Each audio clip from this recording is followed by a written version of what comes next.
Hello friends, welcome back to Hawaii is absolutely fine. So friends, गोबां मानसियानो ओरैबायदि सानो जानो हागौ जे जों YouTubeनिफ्राय मारै रां खामायो एबा मारै खामायो YouTubeनिफ्राय जेनाखि YouTubeआव मोनसे YouTube चेनेल खुलिनानै एबा YouTube चेनेलखौ खुलिखांनायनि उनाव भिडिअ आपल'ड खालामखांनानै जोङो YouTubeनिफ्राय मारै रां खामायो बेफोरबायदि साननाया गोबां मानसिनि माइन्डआव थानो हागौ एबा गोबां गिदिर YouTuberफोरखौ नुनानै साननो हागौ जेनाखि बे गिदिर YouTuberफ्रा गावनि चेनेलाव जेनाखि मोनसे YouTube चेनेल बानायनानै गावनि YouTube चेनेलाव भिडिअ आपल'ड खालामनानै मारै रां खामायो बेफोरबायदि साननाया थानो हागौ आरोखि ना गोबां मानसिनि माइन्डआवहाय दाबो जोंनि बर'फोरनि गेजेराव YouTubeनि सोमोन्दै मिथिनाया गोबां खम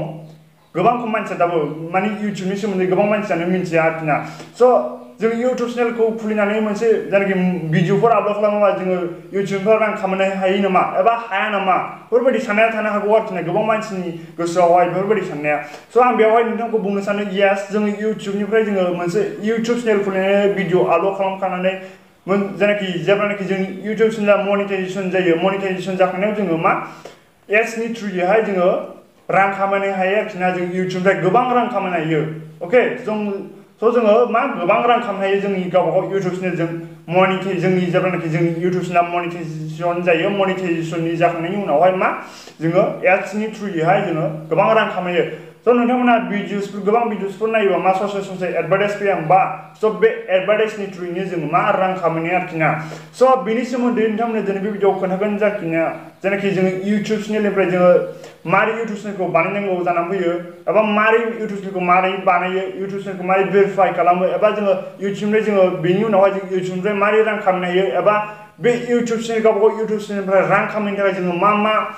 हार्डवर्क खालामनांगौ जानानै फैयो एबा जों मा खामानि मावनांगौ जानानै फैयो एबा मा खालामनांगौ एबा मा खालामनाङा स' बेनि सोमोन्दै आङो फुरा डिटेल्सै दिनै बे भिडिअआव स्टेप बाय स्टेप नोंथांमोननो खोन्थागोन स' नोंथांमोना भिडिअखौ स्किप खालामाजासे जोबजासिम नायलांबाय थाबानो जाबाय अके स' फ्रेन्ड्स फार्स्ट अफ अल आं नोंथांमोननो गुगोल एन्ड YouTubeनि सोमोन्दै फंनैसो खोन्थागोननि स' YouTubeखौ ना गुगोलआ 2006 आवहाय 1.65 बिलियन US डलारनि बायदों आरोखि ना स' बिनि उनावनो मा YouTube एन्ड गुगोल मोननैजों मोनसे आरोखि ना दा मा YouTubeआ गुगोलनि आन्दाराव सोलियो आरोखि ना 2006 आवहाय मा YouTubeखौ 1.65 बिलियन डलारनि बायखाबाय स' बिनि उनावनो मा गुगोलनि आन्दाराव सोलियो YouTubeआ दा आं नोंथांमोननो खोन्थानोसै जेनाखि YouTubeनिफ्राय जों मारै रां खामायो स' फार्स्ट अफ अल नोंथाङा मा YouTube चेनेल खुलिनो सिगां सानग्रोनांगोन जे नोंथाङा मा एक्सपिरियेन्स दं बा टेलेन्ट दं मा केटेगरिनि सायाव YouTubeआव मेरला केटेगरि थायो जेनाखि नोंथाङा मेरला केटेगरिनि बानायनो हागोन जेनाखि टेक दं जेनाखि जेनाखि दा आंनि बे चेनेला टेक स' आंना मा इन्टारेस्टआ मा टेकआव दं बा आंनाव टेकनि सोमोन्दै एसेबाबो मिथिगौ स' बेनि थाखायनो मा आङो टेकनि चेनेल बानायदों स' नोंथाङाबो मा केटेगरियाव नोंथांना टेलेन्ट दं एबा रोंगौथि दं नोंथाङा बे केटेगरियाव चेनेल बानायबानो जाबाय जेनाखि कमेडि चेनेल दं ब्लगिं चेनेल दं टेक चेनेल दं एबा इनफरमेसन चेनेल दं एबा निउसनि चेनेल दं स' नोंथाङा मा केटेगरियाव नोंथाङा मा नलेज दं मा केटेगरियाव नोंथाङा नोंथांनि रोंगौथि हिसाबै मा चेनेल खालामबानो जाबाय स' जुदि नोंथाङा मा जे चेनेलखौ नोंथाङा खुलिदों बे चेनेल जेनाखि जे केटेगरियाव नोंथाङा चेनेलखौ खुलिनो सानदों बे केटेगरियावहाय नोंथांनाव खुनु टेलेन्टआनो गैयाबा मा मोनसे रोंगौथियानो गैयाबा बे चेनेलखौ जेबो खालामनानै जेबो गोनांथि माने लाब गैया आरोखि ना नोंथांनाव जेनाखि टेलेन्टआ दं बे टेलेन्ट हिसाबैसो बे केटेगरिनि सायाव नोंथाङा चेनेल बानाय कमेडि दं जेरै ब्लगिं दं टेक दं मेरला दं दिनै जेनाखि इडुकेसन दं निउस दं स' मानि सायाव एबा इनफरमेसन दङ स' मानि सायाव नोंथांनाव टेलेन्ट दं बा एक्सपिरियेन्स दं बिनि सायाव चेनेल बानायबानो जाबाय नोंथाङा मा YouTube चेनेलखौ बानायखांनायनि उनावहाय मा खालामनांगौ जानानै फैयो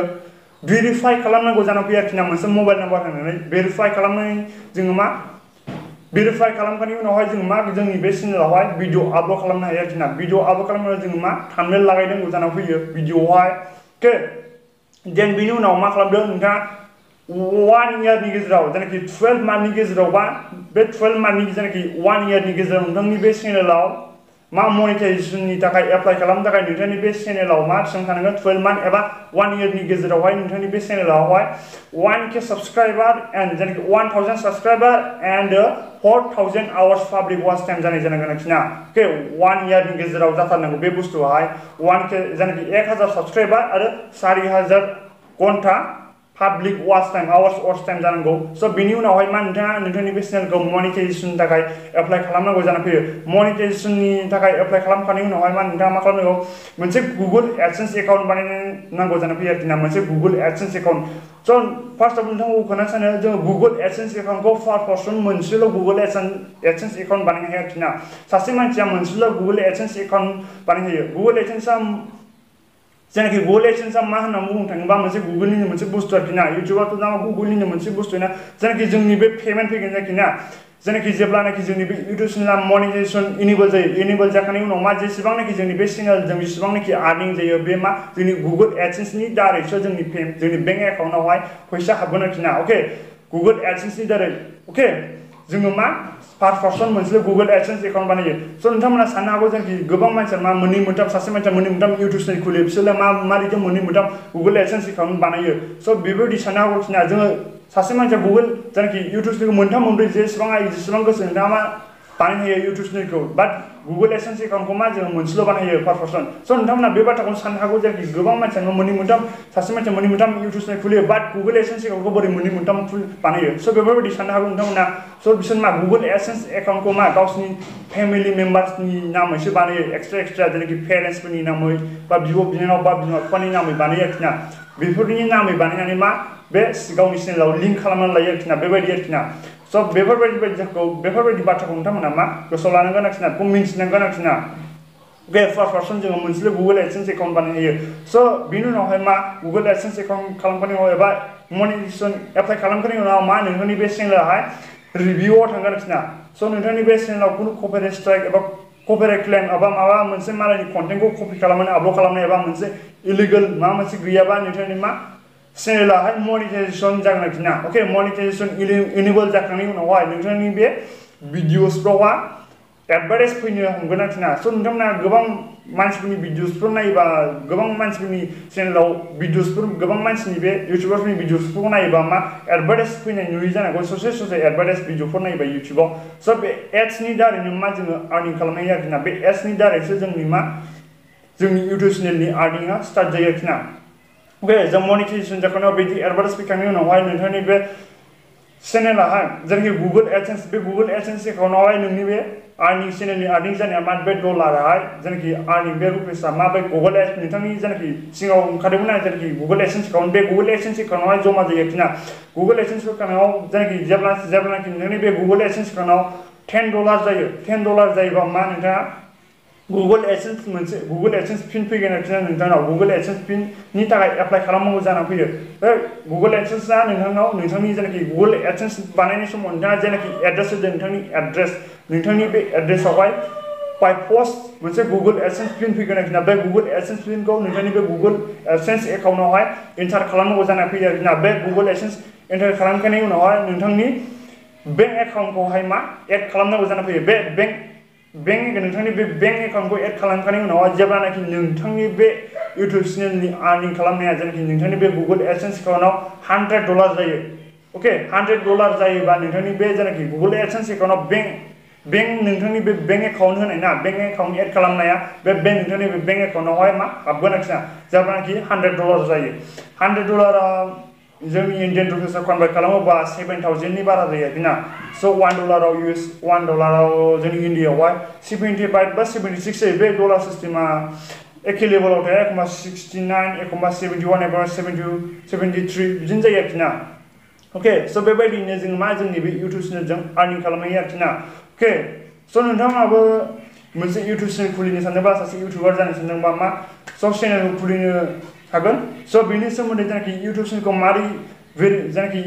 मारै बानायो एबा इउटुब चेनेलखौ मारै भेरिफाइ खालामो एबा जोंनि बे इउटुब चेनेलखौ खालामखांनायनि उनाव जोङो मारै भिडिअखौ आपल'ड खालामो स' बेनि सोमोन्दै आङो अलरेडि भिडिअ बानायखानाय दङ स' नोंथांमोना बे इउटुब चेनेल मोनसे खुलिनो सानदोंबा बे भिडिअखौ नायनो हागोन स' बे भिडिअनि लिंकखौ आं बे भिडिअनि डिसक्रिपसनाव होदों थ' बे लिंकआव क्लिक खालामनानै नोंथाङा नायदो स' आरोबाव मा मोनसे इम्परटेन्ट बाथ्राया मा जों इउटुब चेनेलखौ खुलिनो सिगां इउटुबनि माखासे रुल्सफोरखौ मिथिनो गोनांगोन बे रुल्सखौ मिथिनाया जोबोद इम्परटेन्ट मिथिना जों जेनाखि इउटुबनि रुल्सखौ मिथियालासिनो जानला मोनला भिडिअ आपल'ड खालामलाबायोबा जानला मोनला चेनेल बानायोबा जानाय नङा आरोखि ना स' फार्स्ट अफ अल जोङो मा इउटुबनि माखासे रुल्सफोरखौ मिथिगोनांगोन बिराद इम्परटेन्ट जायखि रुल्सफ्रानो जाहैदों मा जों मा खालि मा गुबुन सासेनि भिडिअसखौ जोङो डाउनलड खालामनानैहाय गावनि चेनेलाव आपलड खालामना सो जोङो बर'फोरनि गेजेराव गोबां मानसिखौ नुनो मोनो जायखि जोङो गोबां मानसिखौनो मा दस्रा चेनेलनि भिडिअसखौ मालायनि भिडिअसखौ डाउनलड खालामनानै मा गावनि चेनेलाव आपलड खालामलाबायो कपि खालामनानै सब बेबायदिबा मा मालायनि भिडिअखौ जायखि मालायनि चेनेलनि भिडिअसखौ डाउनलड खालामो गावनि चेनेलाव आपलड खालामबा नोंथांनि बे चेनेला मनिटाइजेसन जानाय नङा एबा नोंथांनि बे चेनेलजों दा मानिबा आर्निं खालामनो हानाय नङा आरोखि ना स' बेबायदिनो जों मालायनि भिडिअसखौ मा डाउनलड खालामो गावनि चेनेलाव आपलड खालामनो मोना आरोखि ना स' बिदिखौनो मा होनो कपिराइट क्लेम होनना बुङो कपिराइट क्लेम आरो मा कपिराइट स्ट्राइक बै मानसि भिडिअआ कपिराइट स्ट्राइक होयोबाथ' नोंथाङा मा नोंथांनि चेनेला दिगदारावसो दंबावो स' मा नोंथांनि बे चेनेला डिलेट जानायनि चान्सआव फैयो आरोखि ना अके स' बेनि थाखायनो मा जों गुबुन सासेनि भिडिअसखौ डाउनलड खालामो गावनि चेनेलाव आपलड खालामना आरोखि ना आरोबाव मा गोबां दङ जेनाखि जोङो किलिं मार्डार बेफोरबायदि भिडिअखौ मा सेक्सुअल टाइपनि बेफोरबायदि भिडिअखौ मा जोङो जोंनि बे चेनेलाव इउटुब चेनेलाव आपलड खालामो आरोखि ना बेबायदिनो गोबां रुल्स दं बे इउटुबनि कमिउनिटि गाइडलाइन्स रुल्सनि सोमोन्दैबो आङो अलरेडि भिडिअ खालामनाय दङ जेनाखि बिनि सोमोन्दै भिडिअ खालामखानाय दङ स' नोंथांमोना बे भिडिअखौ नायोबा बे भिडिअनि लिंकआ बे भिडिअनि डिसक्रिपसनाव दङ स' नोंथाङा बे लिंकआव क्लिक खालामनानै नायबानो जाबाय